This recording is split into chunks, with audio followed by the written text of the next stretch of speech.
Армысыздар ұлыс көрермендері, Қарагөзбен бірге жаңа саяси маусымда келіп жетті. Елорданың сол жағалауына жан бітті. Депутаттар оралды. Әрине, халықтың өмір сапасына тікелей жауапты жұмыстардың бәрі ұлыстың жіті назарында болады. Әділет талап еткенде ғана салтанат құрады. Сонымен бүгінгі айтарымыз. Тоқаев биылғы жолдауын экономикалық проблемаларға арнады. Ал елдің жағдайын көтеріп, экономиканы шарықтататындар кімдер? Халық күткен үкімет тараған жоқ, бірақ кейбір басшылар ауысты. Неліктен? Елімізде тағы 5 министрлік құрылды. Шенеуніктер еліне айналып бара жатқан жоқпыз ба? Елдің жеңісі атом электростанциясын салу үшін референдум өтетін болды. Еркін сөздің темір торға қамалуы. Абақтыда отырған журналист Думан Мұхаммед-Кәрім тағы да аштық жариялады. Аптаны көріп арнамызға жазылыңыздар, бізбен бірге болыңыздар.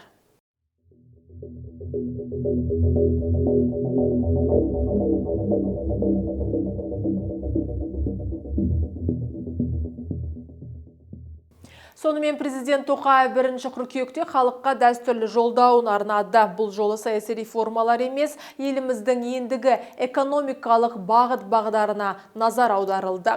Жолдау әділетті Қазақстанның экономикалық бағдары деп аталған. Елімізде кедейшілік артып жатса да, бұрын болмаған цифрлар экономикамыздың өскенін көрсетеді, дейді президент. Мысалы, былтыр Қазақстанның ішкі жалпы өнімі 104 триллион теңге болыпты. Елімізге рекордтық 28 миллиард доллар тікелей шетел инвестициясы тартылған. Сыртқы сауда-саттық бұрын болмаған деңгейге, яғни 136 миллиард долларға жеткен. Сыртқы қорымыз 100 миллиард долларға жуықтаған. Алайда халықтың табысы тікелей артпағанын көріп отырмыз. Президент Тоқаев Қазақстанның ендігі жаңа экономикалық бағдары үнемшілдік болатынын айтып отыр. Жаңа экономикалық саясатта ұзақ мерзімді мақсаттар қойылмады. Айтылған уәделер 3 жылда орындалуы тиіс. Туризмге, өңдеу өнеркәсібіне, геологиялық барлауға, ауыл шаруашылығына, энергетикалық қауіпсіздікке мықтап кірісу керек. Ар жағына тоқталып жатпаймыз, 2 жылда министрлердің қарқ қылғанын көре жатармыз. Тоқаев бірнеше саланы тереңдетіп дамыту үшін өз алдына министрліктер құрып беруге шешім қабылдапты. Индустрия және инфрақұрылымдық даму министрлігі құрамынан көлік, логистика саласы бөлініп шығып, бұрынғы көлік министрлігі қайта құрылды. Оның міндетіне жемқорлықтың кесірінен әбден азып тозған 4000 километр автомобиль жолдарын жөндеу, халықаралық жолдар салу, темір жол саласын реттеу қойылыпты. Ал монополист Қазақстан темір жолы компаниясы толыққанды көлік логистика компаниясы болып қайта құрылмақ көрінеді. Бұл шаруамен кім айналысады? Тоқаев біз сынаған индустрия және инфрақұрылымдық даму министрі Марат Қарабаевты бұл қызметінен алып тастады. Бірақ көп сөзған жоқ, көлік министрі етіп жаңадан қайта тағайындап жіберді. Алдында ұлысты айтқанымыздай, Ресей шенеуніктерінің, оның ішінде Кремльдің ықпалындағы адам қалай көлік транзит саласын басқарады? Әзірше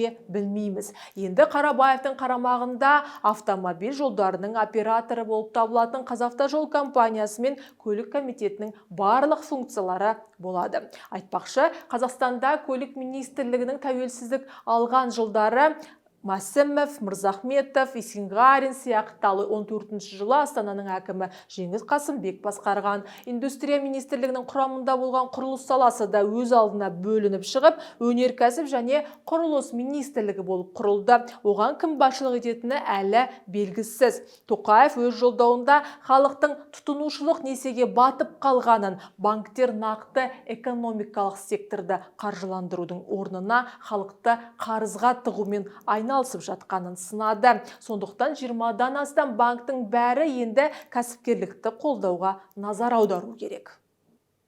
Тағы бір айтпай кетуге болмайтын мәселе салық саясатының өзгеруі. Енді салық жүктемесі өндірістің күрделілігіне қарай бөлінетін сияқты. Салық жеңілдігінің көлемі кем дегенде 20%-ға қысқарады. Салықтың және бюджетке төленетін басқа да міндетті төлемдердің саны кемінде 20%-ға азаяды.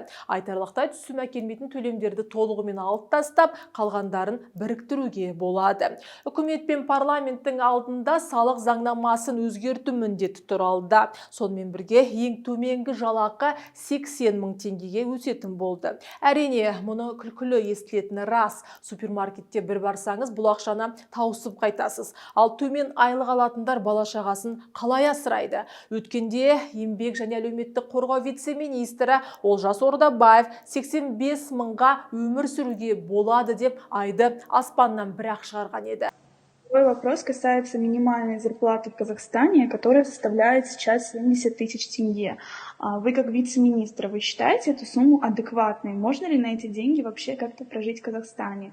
Этим вопросом также задавались блогеры. Один из них сделал эксперименты, прожить на 70 тысяч. Он отказался почти от всего, и этих денег хватило на 13 дней. Что вы можете сказать по этому поводу? Хотелось бы также отметить, что данный вопрос выходит за рамки сегодняшнего брифинга. Если вы обратитесь официально в нашу пресс-службу, я думаю, коллеги смогут более подробно письменно дать информацию о проводимой работе по минимальной заработной плате. Буквально вот кратко могу сказать, что у нас действует как раз сейчас рабочая группа, в том числе с международными экспертами, по формированию методики определения этой минимальной заработной платы. Я думаю, как только будут какие-то промежуточные результаты, мы обязательно вот на этой площадке сможем об этом рассказать. Спасибо. Я у вас спрашиваю, как у вице-министра, ваше мнение, можно ли прожить на минимальную зарплату в Казахстане? Вам так сложно ответить, да или нет? Асем, на ваш вопрос ответят письменно, более подробно и развернуто. Жерде емес айда қалықтап жүрген шенеуніктің бұл сөзін халықты мазақ қылу деп ашық айта аламыз. Біздің әлеуметтік саламызды кім басқармады? Ситер отбасы трагедиясы мен аналар толқулары кезінде халық алдында дұрыс жауап бере алмай сынға ұшыраған Мәдина Абылқасымова да басқарды. Енді міне сол 5 бала өрттен қаза тапқанда ата-анасының түнде жұмыста болғандығы шарасыз күйі жайында бұл олардың өз таңдауы деген Светлана Жақыпова жолдаудан кейін еңбек және әлеуметтік қорғау министрі болып шыға келді. Өткенде ұлыс медиа журналисі осы оқиғаны еске алып Жақыповаға сұрақ қойғанда сол кезде қызметтен сынның әсерінен емес өз еркімен кеткенін, алудан кейін Ситер отбасының жағдайын сұрап бармағанын жеткізді. Міне сол Жақыпова министр болды енді. Здравствуйте. У меня первый вопрос к госпоже Жакуповой. Скажите, пожалуйста, вот, все казахстанцы, обсуждали активно ситуацию, которая у нас была 3 года назад с семьей Ситер. После этого скандала вы, грубо говоря, и покинули, свою должность после ваших высказываний. Скажите, пожалуйста, вот спустя какое-то время, 3 года прошло, как часто вы бывали в семье Ситер, как они поживают, собственно говоря, в курсе ли вы того, как развивается и сложилась, так сказать, судьба у этой семьи?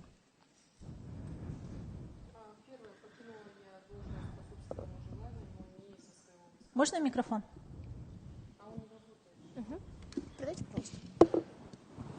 Раз.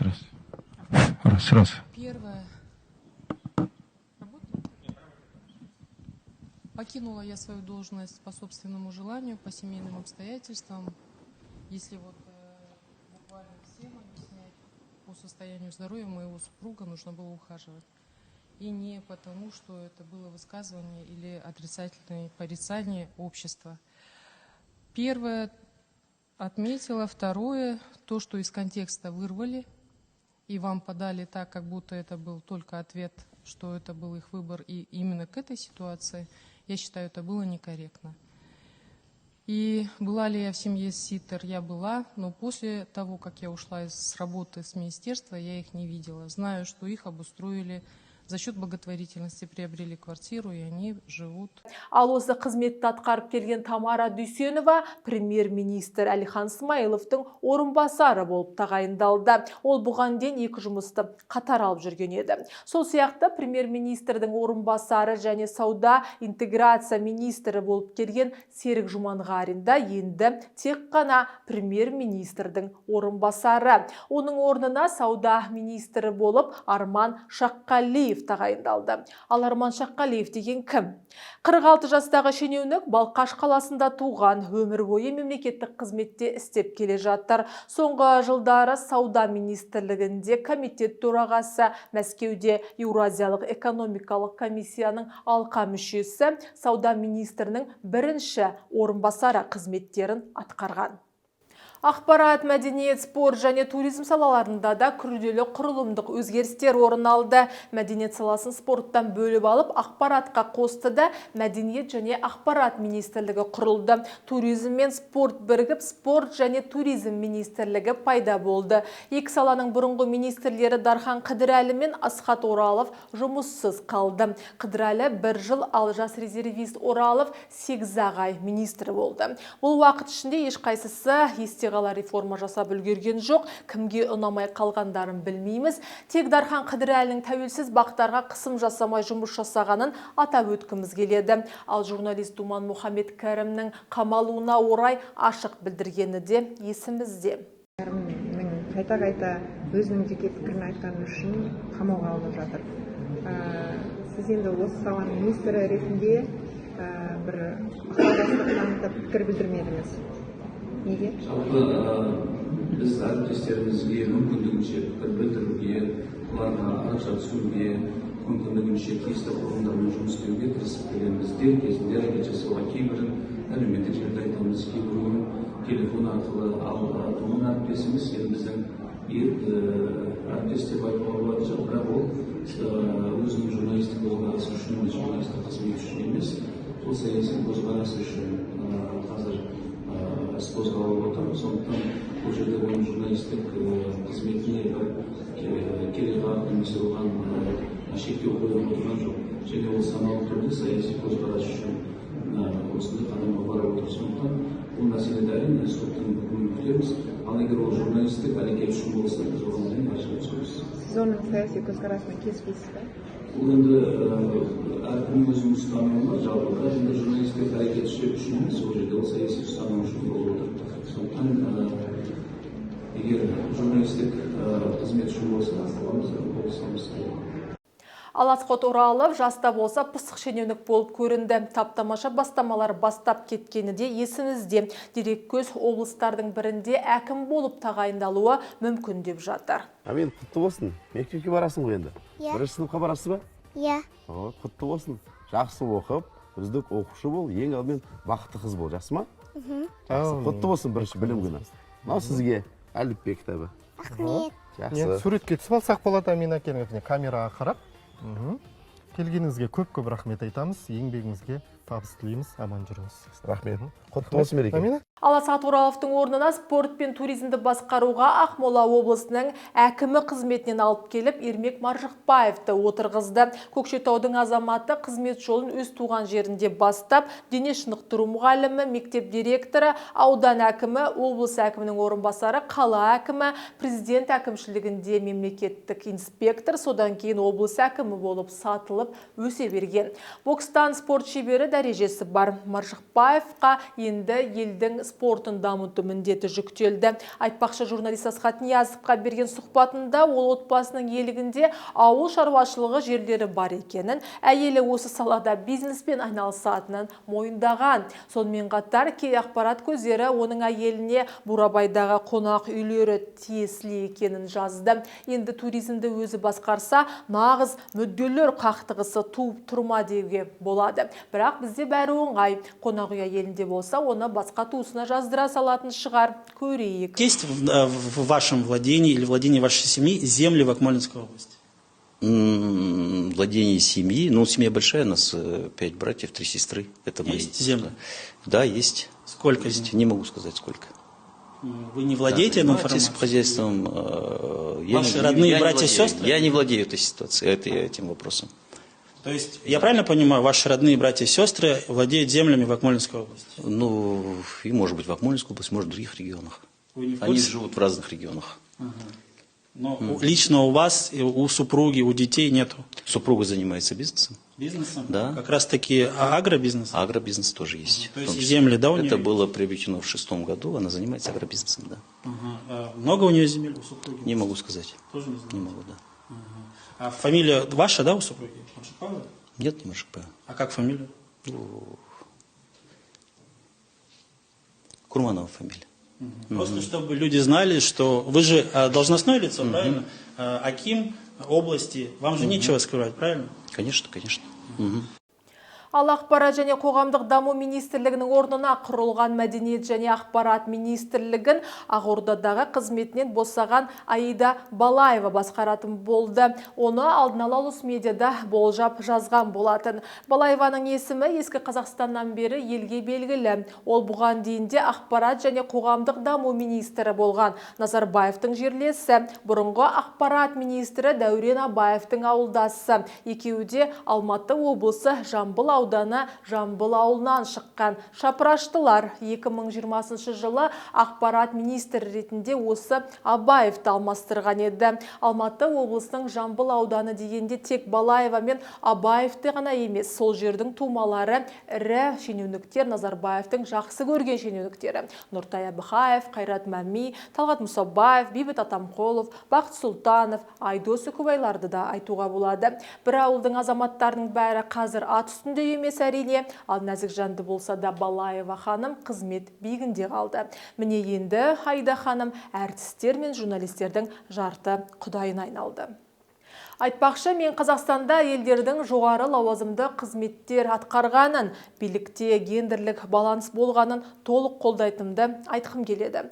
Алайда жауапкершілікке келгенде бәрі бірдей жауап беріп, бәріне бірдей көзқарас болу керек. Қателікте көз жасы да кешірілмейді. Мысалы, Семейдегі өрт кезінде президенттің алдында жылап шарасыздық танытқан Зүлфия Сүлейменованың жолдаудан кейін бірінші болып қызметінен кетуі тиіс министр екенін өткен шығарылымда да айтқан болатынбыз. Солай болды да президент қызметінен босатты. Экология министрлігінің құрамындағы су шаруашылығын өз алдына министрлік етіп, су жаңа су ресурстары және ирригация министрлігін құрып берді. Су мәселесі бойынша да Зүлфия Сүлейменова әлсіздік танытқан еді. Қырғызстанмен келісімге келе алмай, Жамбыл облысында қуаңшылық басталып, төтенше жағдай жарияланған еді. Шаруалар зар еңіреп отыр. Қысқасы, министр Сүлейменова басқарған аз уақытта сала қатты тоқырап кетті. Мықты кадрлар жұмыстан шығарылды. Скажите, пожалуйста, вы не считаете, что кого-то из министров президент будет увольнять? Вот вы не считаете, что вы в зоне риска? После пожаров, которые были и унесли жертв, 15 лесников, после всех проблем с дефицитами воды и так далее. Я думаю, что оценку соответствующая глава государства даст и примет соответствующее решение. Глава государства даст, народ даст и примет соответствующее решение. Каким бы ни было решением, это будет решение. Ну а вы не считаете, что пришло время сложить полномочия вам? Оценку, я еще раз повторю, даст народ и глава государства, и соответствующее решение, я думаю, что будет принято. Почему наши министры никогда не могут давать оценку себе? То есть вы настолько держитесь за свое кресло, получается, что боитесь и до последнего ждете, пока президент не уволит? Я ранее говорила, за свое место я не держусь. Есть те или иные задачи, которые были поставлены передо мной, которые мы выполняем, что-то мы в процессе выполнения, та же самая реформа Казводхоза, которую поручил глава государства. А касательно оценку, я уже сказала, народ и глава государства дадут. Ал су жаңа су министрі кім боларын әлі білмейміз. Тоқаев кешегі жолдауында Қазақстанда су проблемасының өте күрделі жағдайға жеткеніне арнайы тоқталды. Президенттің айтуынша 2040 жылдарға қарай Қазақстандағы су тапшылығы 12-15 миллиард текше метрге жетуі мүмкін. Себебі ауыл шаруашылығында судың 40% ысырап болып жатыр. Ал су шаруашылығы нысандарының 60%-ның тозығы жеткен. Халқымыз судың да сұрауы бар деп бекер айтпаған. Су дегеніміз үнемдеп пайдаланбаса, тез таусылатын шектеулі ресурс. Онсыз шаруалардың күні қаран. Сол себепті бұл салада заңсыздыққа жол берілмейді. Талапқа бағынбайтындар қатаң жазаға тартылады. Еліміз үшін судың маңызы мұнай, газ немесе металдан кем емес. Су шаруашылығы жүйесін тиімді дамыту мәселесімен дербес мекеме айналысу қажет деп санаймын. Сондықтан сондықтан су ресурстары және ирригация министрлігі құрылады.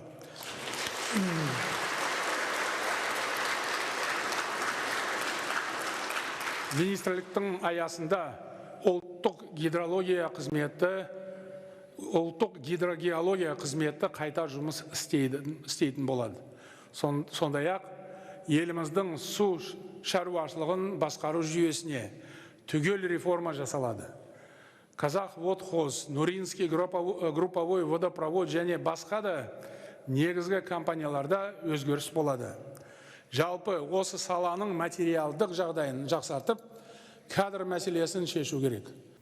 Айтпақшы, жолдаудан кейін Тоқаев ішкі істер министрлігінің басшылық құрамымен жиналыс өткізіп, бұл саланың басшысында ауыстырып жіберді. Марат Ахметжановтың орнына оның орынбасары Ержан Сәденовті министр қылды. Тоқаев жиналыста Марат Ахметжановтың басшылық еткен кезінде ішкі істер органдарының қызметін ұйымдастырудағы оң өзгерістерге ерекше назар аударып, цифрлық технологияларды енгізу, жол қозғалысы ережелерін бұзу фактілерін жедел тіркеу, сондай-ақ полиция жұмысының ашықтығын қамтамасыз ету сынды бастамаларына тоқталыпты.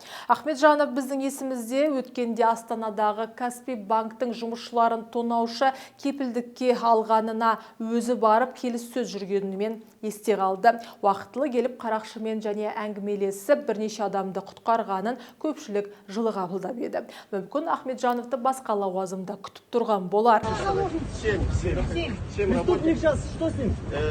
Преступник сейчас водворен в изолятор, значит, под конвоем мы его сейчас увезли, так что я прошу вас еще. По каким статьям будете инкриминировать? Сейчас будем разбираться, потому что... Каковы мотивы?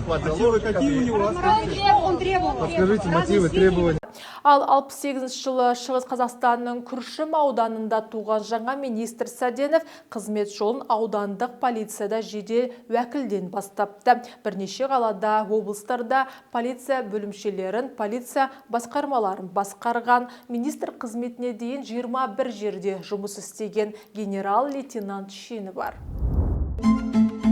Энергетическое место. Казахстан определился, где будет строиться АЭС, а с кем пока непонятно. Қазақстанда атом электр станциясы Алматы облысында салынады. Казахстан определился с местом строительства АЭС. Обошлось без интриги, выбрали тот самый поселок Улькен близ озера Балхаш. Үлкен ауылы қай жерде? Неліктен үлкен ауылында атом электростанциясын салу шешімі қабылданды? Ауыл тұрғындарының көңіл күйі қандай? Тұрмыс тіршілігі қандай? Балқаш көлінің жағдайы қандай? Жергілікті тұрғындар бұл мәселе жөнінде не ойлайды? Кім ұтылады? Кім ұтады? Осы сұрақтарға жауап алу мақсатында біз Улус Медиа үлкен ауылын аралап қайтқан болатығымыз.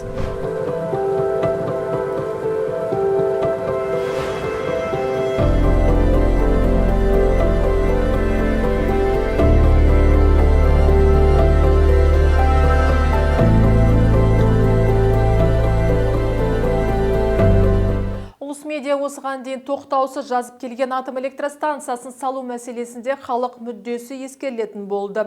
Тоқаев жолдау кезінде бұл сұрақ референдум арқылы шешіледі деді.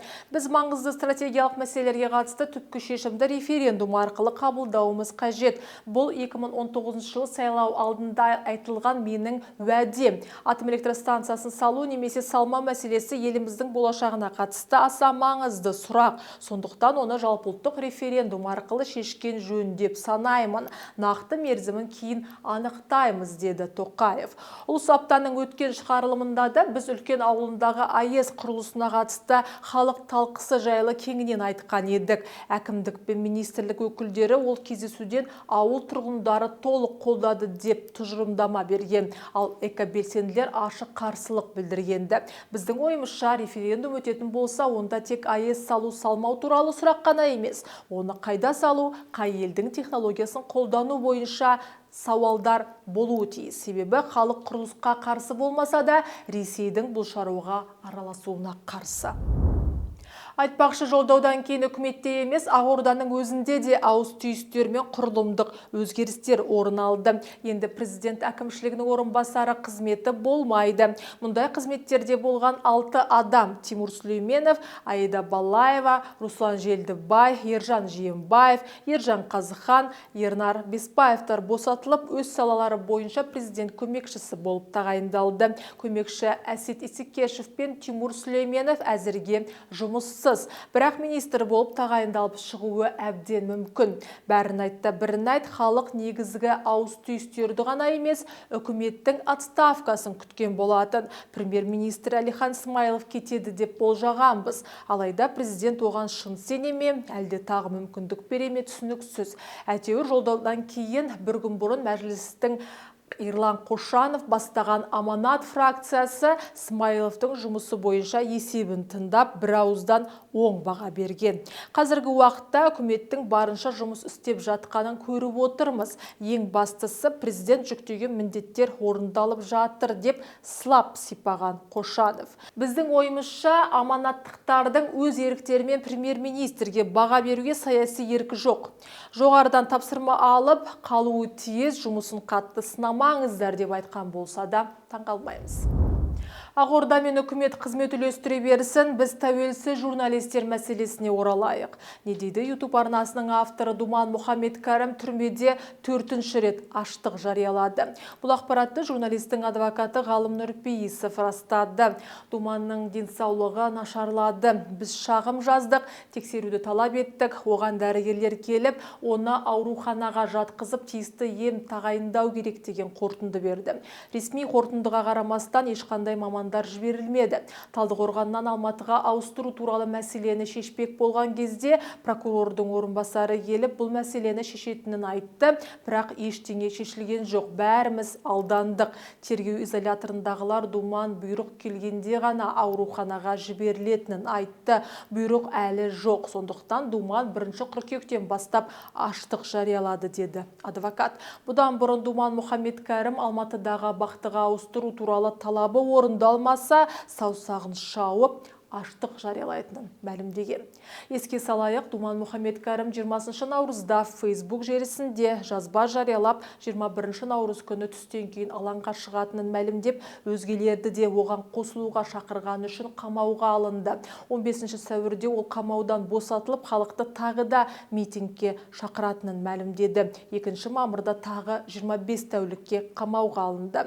Ал адвокат Ғалым Нұрпейісов Әбіләзовпен сұхбаты үшін журналист жауапқа тартылуы мүмкін екенін айтқан. Сөйтіп 26 мамырда босап шыққан Думан Мұхаммедкәрім 28 мамырда қайта қамауға алынды. 2 маусымда журналистің тергеу изоляторында тағы да аштық жарияланғаны белгілі болды. Көп ұзамай оның әкесі Алмас Тілепов те асудан бас тартатынын мәлімдеді. Іле аудандық прокуратурасында барған Думан Мұхаммедкәрімнің ата-анасы ұлдарының заңсыз ұсталып отырғанын, денсаулығы нашарлағанын айтып, оны босатуды талап етті. Жуырда Думан Мұхаммедкәрімнен террористік немесе экстремистік әрекетті қаржыландыру және терроризмге, не экстремизмге өзге де дем берушілік бабы бойынша қылмыстық істе куәгер ретінде жауап алынып жатқаны хабарланған. Оның үйінде тінту жүргізілді. Кейінірек журналистің жағдайы күрт нашарланғаны айтылды. Ұлыс медиа Думан Мұхаммедкәрімнің ісін бақылауда жалғастырады. Мәдениет пен өнерде халықаралық саясатқа тәуелді болып тұр. Ресей соғыс бастағанда қолдамай елден кеткен әйгілі әртіс Максим Галкин Қазақстанда концертін өткізуге жергілікті билік қиындықтар келтіріп жатқанын мәлімдеді. Әзілкеш Инстаграмда ел билігі оның шоуын ұйымдастыруға қалай кедергі келтіретінін айтып берді. Сонымен қатар ол өзінің ұйымдастырушыларымен бірге бірнеше айдан бері концерттерін өткізуге рұқсат алуға тырысып жатқанын жеткізген. Танымал әзілкеш Қазақстанды және оның халқын жақсы көретінін және осы оқиғаға өкінетінін айтты. Но, кстати, к утреннему моему посту дополнение. Ребят, ну, чтобы все-таки порадовать злопыхателей, они должны тоже радоваться иногда. Где действительно у меня есть проблемы с проведением концертов, это, как ни странно, Казахстан. причем на государственном уровне всячески препятствуют проведению моих концертов в Астане и Алмате. И мы уже несколько месяцев, я и мои организаторы, мы бьемся за проведение этих концертов. И было все поначалу прекрасно, и начали продаваться билеты, и все замечательно. А потом пошло-поехало, какие-то выдуманные причины, препоны, кулуарные запреты. В общем, то останавливалась продажа, то нет. Ну, конечно, я понимаю, наверное, чем-то я страшен так властям Казахстана, что так испугались прямо проведения моих концертов. Но вот на данный момент на уровне государства фактически негласный запрет на проведение моих концертов. И это очень жаль, потому что я обожаю Казахстан, я обожаю публику в Казахстане, зрителей. Я получил столько поддержки от моих подписчиков и зрителей из Казахстана за последние 1,5 года в связи со всей той ситуацией, которая сложилась вокруг меня и моей семьи. Столько тепла, столько слов. Я вам очень благодарен, мои дорогие друзья из Казахстана. Спасибо большое, мои зрители, мои подписчики. Я обязательно когда-нибудь приеду в Казахстан, но, видимо, не в этот раз, потому что власти делают все, чтобы эти концерты не состоялись. Это очень грустно. Да, к сожалению. Я как-то думал, что все-таки посвободнее себя чувствуют власти Казахстана в сложившейся мировой обстановке. Нет, я несу какую-то угрозу. Казахстан, люблю вас, надеюсь на скорую встречу. Спасибо. К сожалению, видимо, не в этот раз. Галкиннің мәлімдемесінен кейін жанкүйерлердің арасында бұл жағдай қатты талқыланып жатыр. Соғыс қолдамайтын, иноагент атанған әртістерді жылы қабылдайтын Қазақстан Галкинді неге жақтырмады деген заңды сұрақ туындады. Сөйтіп бұл үндеуге қатысты Астана қаласының мәдениет басқармасы түсініктеме беруге мәжбүр болып, концертін өткізіп беруге әрқашан дайынбыз деп мәлімдеді. Десе де басқармадағылар Максим Галкинге көмекке келуге дайын болып шықты енді. Ұстаздар күніне арналған концертті басқа концерттік залда өткізу жоспарланғанын ескере отырып, ұйымдастырушылар қайта жүгінген жағдайда тиісті заңнамаға сәйкес Максим Галкиннің кешін өткізу мүмкіндігін қарастыруға дайынбыз деді әкімдік.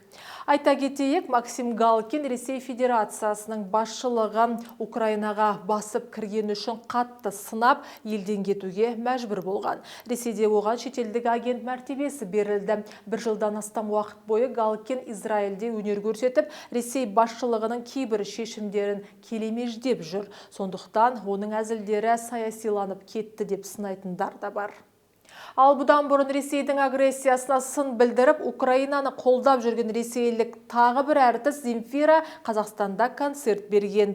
Не стреляйте, я всего лишь робкий шаг, всего лишь тихий вздох перед остановкой. Не смотрите, эти шаги не для ваших грустных глаз, мне неловко. Алайда бұл шарада шусыз болмады. Әртіс концерттен кейін жергілікті ұйымдастырушылардың деңгейі нашар деп ренішін білдірді. Алайда халыққа концерт ұнаған. Ұйымдастырушы компания өкілі жауап жазып, әртістің сөздерін жоққа шығарды. Земфира кейін жанкүйерлерінен кешірім сұрады. Жалпы ресейлік әртістердің қазақ жерінде толассыз концерттер мен шоу жасауларына қалай қарайсыздар? Пікір қоса отырыңыздар. Әзірге айтарымыз осы, алдағы күндері үкіметтегі ауыс-түйістер жалғасып, жұмысын атқара алмай жатқан, әсіресе ескі Қазақстаннан бері келе жатқан кей әкімдер де жылы орнын босатар деп үміттенеміз. Десе де үкіметке жаңа ден беретін жаңа кадрлар қажет-ақ еді. Алайда жаңа Қазақстанның басшылары мұндай қадамға дайын емес сияқты. Көрейік, алдағы аптада амандықта жүздескенше.